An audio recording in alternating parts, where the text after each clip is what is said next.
அந்த விண்ணில் ஆனந்தம், இந்த மண்ணில் ஆனந்தம்,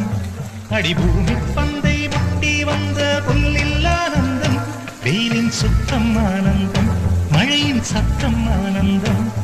அடமழையில் கூட சாயம் போகா வானவில் ஆனந்தம், வாழ்வில் நூறானந்தம், வாழ்வே பேரானந்தம், பெண்ணை தரையெழுதும் சுயஜரிதம், அதில் அன்பே ஆனந்தம், ஆனந்தம், பச்சை கிளிகள்